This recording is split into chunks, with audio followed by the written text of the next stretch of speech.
우리는 지난 본문에서 예수님께서 어린 아기를 타고 예루살렘에 입성하시는 그런 이야기를 함께 나눴습니다. 그때 사람들은 예수님에 대한 기대감이 정말 컸습니다. 자기 옷과 종려나무 가지를 길에 펼치며 호산나 다윗의 자손으로 오시니여 찬송하리로다 크게 외쳤습니다. 바리새인들은 이 모습을 보고 왜 제자들을 꾸짖지 않느냐 예수님께 불평하기도 한 이야기를 알고 계시지 않나요? 그런 예수님을 오늘 우리가 이 자리에서 마주한다면 여러분 어떤 심정일까요?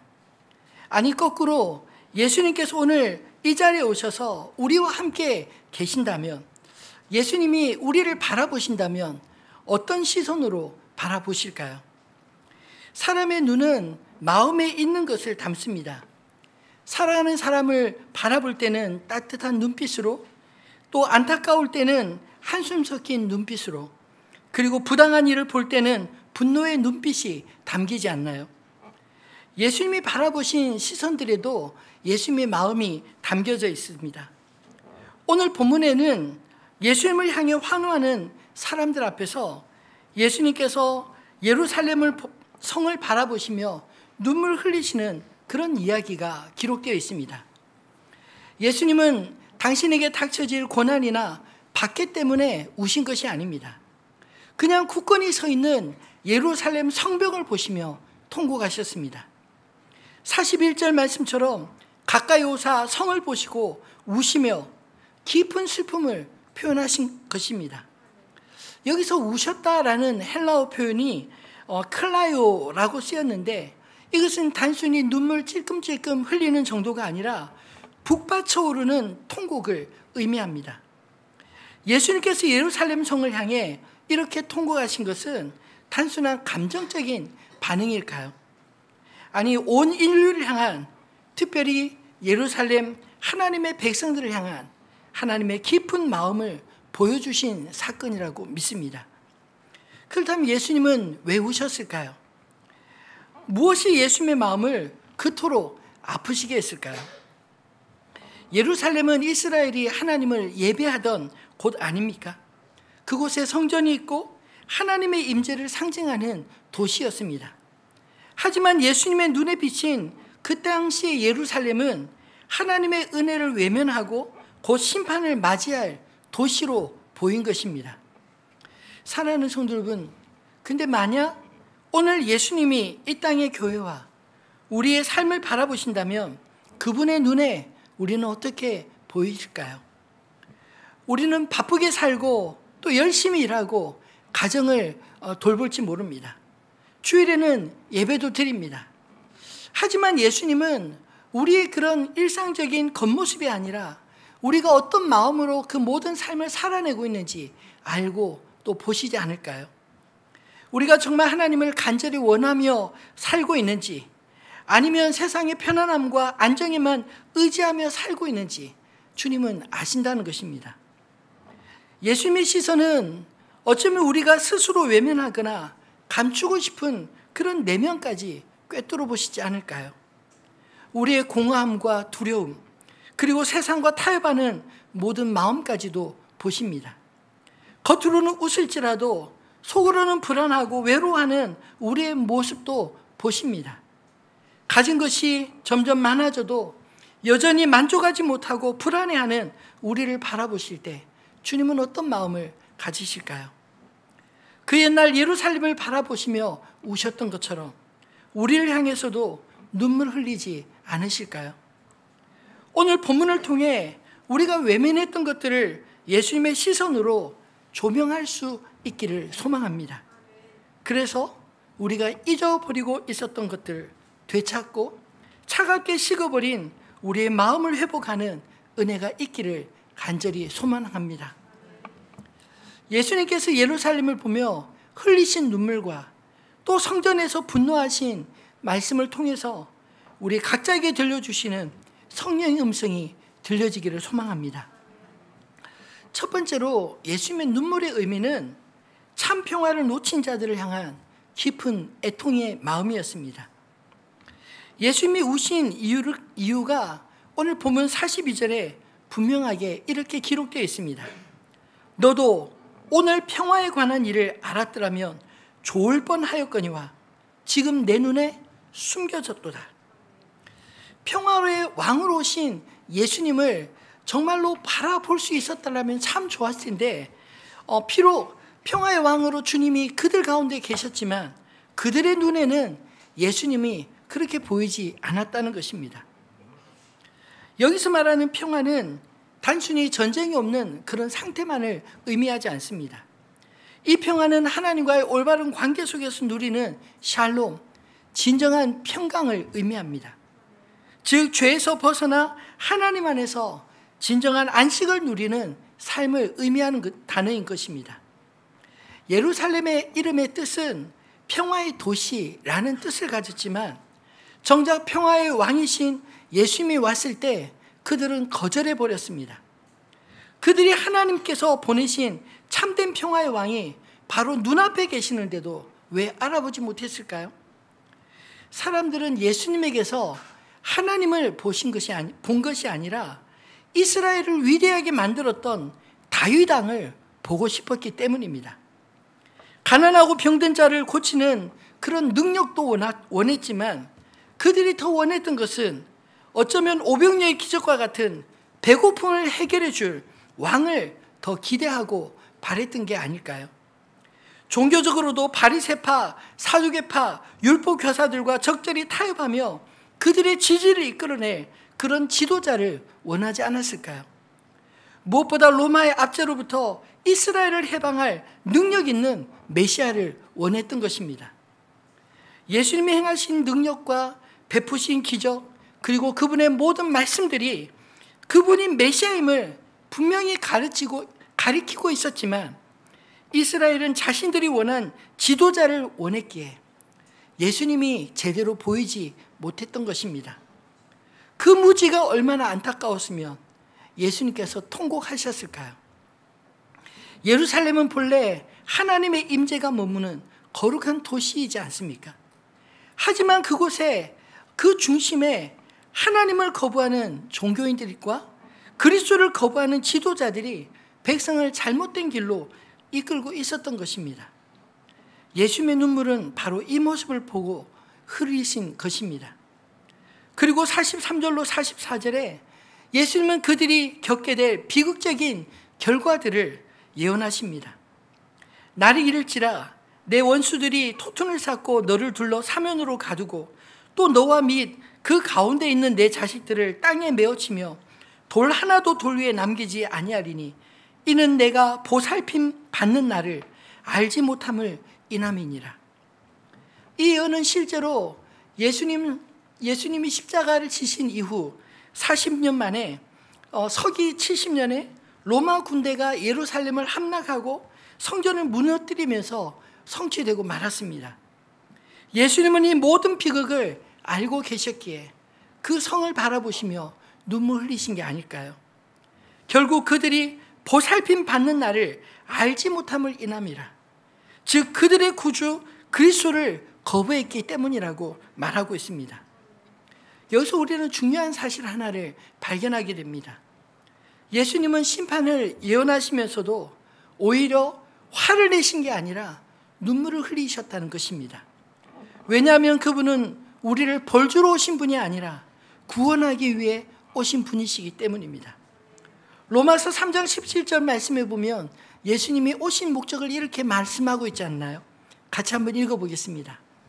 하나님이 그 아들을 보내신 것은 세상을 심판하려 하심이 아니요 그로 말미암아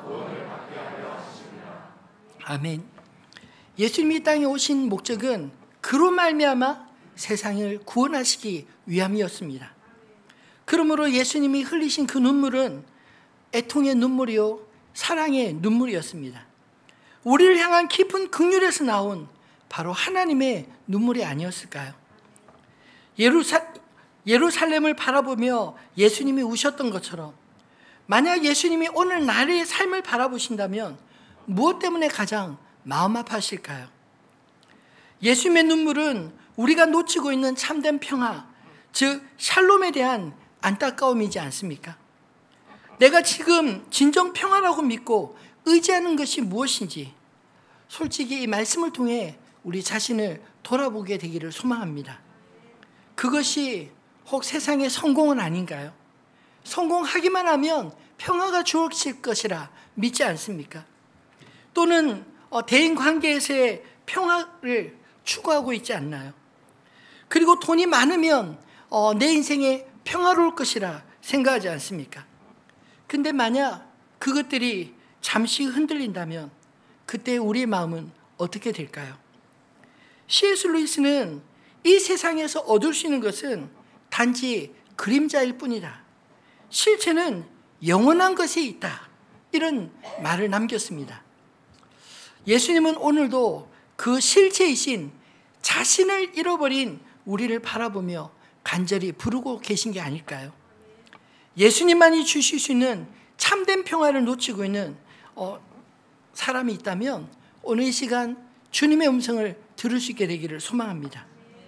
그러나 이제는 우리를 바라보시는 주님의 눈에 더 이상 눈물이 아니라 미소가 흘러나오도록 우리의 삶에 그리스도 안에 있는 참된 평화가 있기를 간절히 축복합니다. 두 번째로 예수님의 분노는 우리의 무너진 예배를 향한 거룩한 촉구였습니다. 예수님께서 예루살렘에 들어오셔서 가장 먼저 찾아간 곳은 성전이었습니다. 그런데 그곳에서 예수님은 분노하실 수밖에 없었습니다. 44절로 45절로 46절 말씀을 같이 읽어볼까요? 성전에 들어가사 장사하는 자들을 내쫓으시며 그들에게 이르시되 기록된 바 내 집은 기도하는 집이 되리라 하였거늘. 아멘. 성전은 어떤 집인가요? 하나님께 예배하는 집이 아닙니까? 그래서 하나님의 집이라 일컬어서 받는 것입니다. 그런데 성전에서 예수님의 눈에 비친 모습은 예배자들이 있는 것이 아니라 탐욕으로 가득 찬 장사꾼들만 드글거리고 있었던 것입니다. 구약의 예언자들도 이미 성전의 타락을 이렇게 경고했습니다. 예레미야서 7장 11절 말씀에 보면 내 이름으로 일컬음을 받은 이 집이 너희 눈에는 도둑의 소굴로 보이느냐? 보라, 나 곧 내가 그것을 보았노라. 여호와의 말씀이니라. 어쩌면 이 말씀은 예수님 시대의 성전을 미리 바라보시며 예언했던 이 말씀이 아닐까요? 성전은 본래 하나님을 만나는 곳입니다. 기도하고 회개하는 자리여야 했습니다. 그러나 예수님 시대의 성전은 이익과 탐욕을 위한 장소로 변질되고 말았던 것입니다. 특히 이방인의 뜰은 모든 민족이 하나님께 나와 기도할 수 있도록 마련된 거룩한 공간이었습니다. 하지만 환전상과 재물을 파는 사람들로 가득 차 정작 이방인들이 하나님께 나아갈 길이 막혀버린 것입니다. 예수님의 이 분노는 단순한 감정의 폭발이 아닙니다. 주님의 분노는 죄에 대한 미움이었습니다. 하나님의 거룩함을 지키려는 분노였습니다. 무너진 예배를 다시 회복하려는 어쩌면 뜨거운 열정 아니었을까요? 예수님은 단지 장사꾼들에게 화를 내신 게 아닙니다. 하나님을 만나는 길을 우리에게 다시 열어주려는 거룩한 행동을 하신 것입니다. 더 깊은 의미에서 예수님은 성전을 깨끗게 하심으로 자신이 바로 참된 성전임을 이렇게 선언하셨습니다. 요한복음 2장 19절로 21절 말씀을 같이 읽어볼까요? 예수께서 대답하여 이르시되 너희가 이 성전을 헐라 내가 사흘 동안에 일으키리라. 유대인들이 이르되 이 성전은 46년 동안에 지었거늘 내가 3일 동안에. 그러나 예수는 성전된 자기 육체를 가리켜 말씀하신 것이라. 아멘. 여러분, 성전을 헐고 어떻게 사흘 만에 세울 수 있겠습니까? 상식적으로도 가능한 일이 아닙니다. 근데 마지막 21절에 예수님이 이렇게 말씀하신 것은 바로 성전된 자기 육체를 가리켜 말씀하신 것이다. 이렇게 말하고 있지 않나요? 여러분, 성전은 하나님을 만나는 곳입니다. 예수님은 바로 하나님으로 이 땅에 오신 분이십니다. 그러므로 예수님을 만날 때 우리가 하나님을 만나는 게 아닌가요?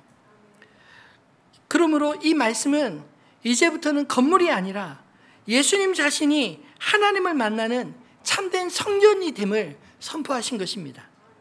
우리가 어디에 있든 예수 그리스도 안에서 하나님께 나아갈 수 있게 된 것, 이것이 바로 복음의 놀라운 은혜가 아닌가요? 이것은 오늘 우리에게도 중요한 메시지입니다. 우리의 마음과 삶은 지금 무엇으로 가득하신가요? 혹시 하나님과 만나고 교제해야 될 우리의 삶의 자리들이 세상의 욕심과 오락과 탐욕으로 가득 차 있지는 않으신가요? 예수님은 바로 우리의 마음과 삶이 하나님을 만나는 곳, 기도하는 집이 되기를 원하십니다. 고린도서 3장 16절에도 이렇게 말씀하십니다. 너희는 너희가 하나님의 성전인 곳과 하나님의 성령이 너희 안에 계시는 것을 알지 못하느냐. 하나님의 성령이 거하는 곳, 바로 그곳이 성전이 아닌가요? 오늘날 오순절 성령 강림으로 말미암아 하나님의 성령이 임하게 된 저와 여러분의 심령 가운데 하나님의 성전이 지어진 줄 믿으시기 바랍니다. 그러므로 이제 우리가 하나님을 만나려면 어떻게 해야 될까요? 우리의 마음과 일상이 하나님께 기도하는 집이 되어야 하지 않겠습니까? 예수님은 더럽혀진 성전을 깨끗게 하신 것처럼 죄로 물들고 세상 욕심으로 가득한 우리를 위해 십자가에서 흘리신 피로 정결케 하셨습니다. 십자가에서 무너지셨던 예수님의 몸은 사흘 만에 부활하셔서 우리가 하나님 앞에 나아갈 참된 성전이 되셨습니다. 이제 성전 대신 그리스도와 하나가 된 우리가 하나님께 예배드리는 거룩한 성전이자 거룩한 제사장이 되어 살아가야 하지 않을까요? 베드로전서 2장 5절 말씀은 그리스도 안에서 변화된 우리의 신분을 이렇게 또 설명하고 있습니다. 같이 읽어보겠습니다. 너희도 산돌같이 신령한 집으로 지어지고 예수 그리스도로 말미암아 하나님이 기쁘시게 받으실 신령한 제사를 드릴 거룩한 제사장이 될지니라. 아멘. 예수님의 분노는 예배의 본질을 회복시키려는 하나님의 열심이었습니다. 그렇다면 오늘 우리의 예배는 어떠신가요? 우리는 정말 하나님을 만나고 계십니까? 아니면 그저 주일 예배를 드렸다는 것으로 스스로 만족하며 떠나지 않으시나요? 예배당에 앉아있지만 우리의 마음은 여전히 세상 가운데 있지 않습니까? 예수님이 성전 안의 상인들을 내쫓으신 것처럼 나의 마음과 삶에서 이것만은 없어야 돼 라고 여기는 것이 있다면 무엇일까요? 예수님은 기도가 아닌 돈과 욕심으로 가득 찼던 성전을 정화시켰습니다. 기도와 말씀으로 채워져야 할 내 삶이라는 거룩한 자리를 혹시 불필요한 걱정과 중독적인 습관과 이기적인 욕심과 또는 세상적인 가치관들로 어지럽혀져 있지는 않으신가요? 예수님께서 여러분의 삶에서 치워주기 바라시는 강도의 소굴이 무엇인지 진지하게 돌아보시기 바랍니다. 주님의 도우심을 구하며 혹시라도 나 스스로 감당하기 어려울 때 그것들을 내려놓고 주님 앞에 구하시길 바랍니다. 주님, 내 삶의 우선순위를 다시 잡아주시옵소서. 우리의 삶의 우선순위에 예수 그리스도가 내 인생의 주인인 것을 고백하며 삶 속에 그것이 실현되도록 인도하여 주시기를 기도할 때 거기서부터 우리의 삶의 변화가 시작되지 않을까요? 예수님은 지금도 우리의 예배를 지켜보고 계십니다. 그리고 우리 안에 있는 형식적인 습관과 타협, 이기적인 마음들을 뒤엎으시기를 원하십니다.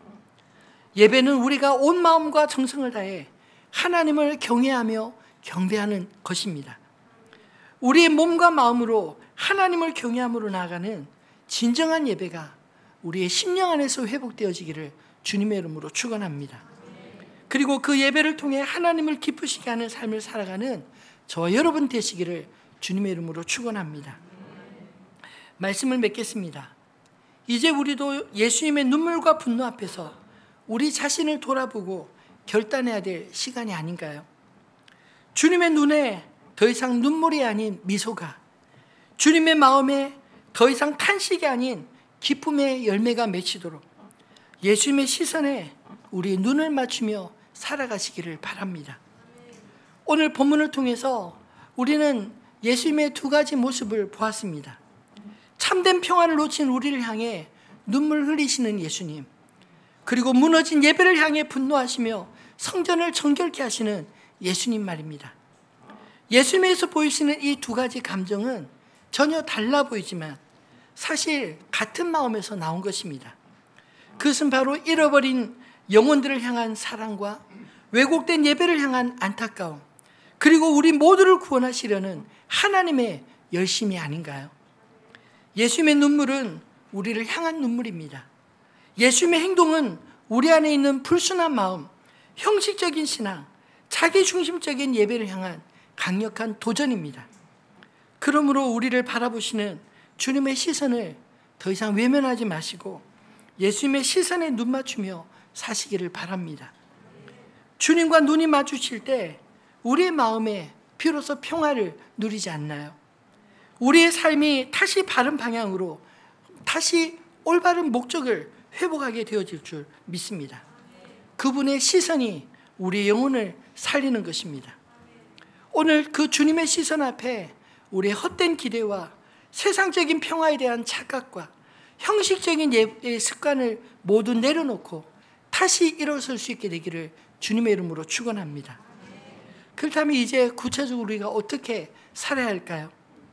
첫째로 헛된 것을 쫓던 우리의 시선을 거두시기 바랍니다. 참된 평화의 근원이신 예수님께로 우리의 시선을 옮겨야 될 줄 압니다. 바쁜 일상 속에서도 잠시 멈춰서서 기도하는 시간을 가져보십시오.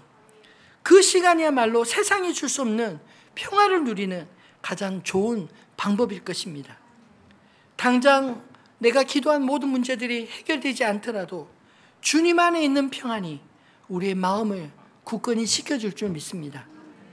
둘째로 우리의 삶을 예배로 드리시기를 결단하시기 바랍니다. 주일 예배뿐만 아니라 우리 삶의 모든 순간에서 하나님을 의식하고 그분을 높이는 것이 진정한 예배입니다. 직장에서 성실하게 일하고 가정에서 사랑을 베풀고 이웃을 섬기는 이 모든 것이 하나님을 기쁘시게 하는 거룩한 예배인 것입니다. 예수님의 시선에 눈을 맞추며 살아갈 때 우리의 삶은 의미 없는 방황을 멈추고 비로소 진정한 목적을 찾게 될 것입니다. 우리의 영혼은 세상의 소란 속에서도 참된 평화를 누릴 것입니다. 우리의 예배는 하나님을 기쁘시게 하는 거룩한 향기가 될 것입니다. 예수님은 오늘도 우리를 바라보고 계시지 않을까요? 눈물로 그리고 열정으로 바라보십니다. 그 시선 앞에 서서 주님의 시선에 눈을 맞추고 삶으로 응답해 보시기 바랍니다. 하루에 3분이라도 눈을 감고 예수님의 시선을 떠올리며 기도해 보시기 바랍니다. 그렇다면 주님, 오늘도 저를 바라보고 계심을, 그 기도 안에서 평화를 누리게 될 줄 믿습니다. 여러분의 일터와 가정 그리고 대화 속에 예배를 심어 보시기 바랍니다.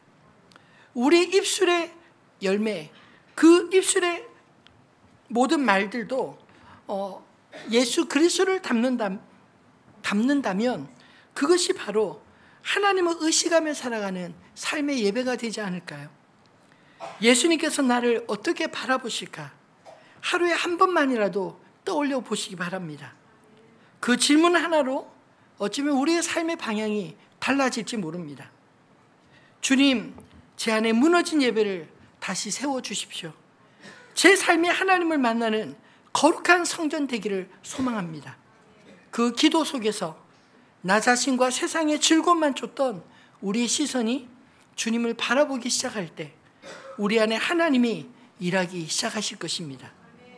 거지 소경도 부자 세리장 삭개오도 편견 없이 똑같이 받아들여진 하나님 나라에서 주님과 함께하는 믿음의 삶을 힘차게 살아내는 저와 여러분 되시기를 우리 주님의 이름으로 축원합니다.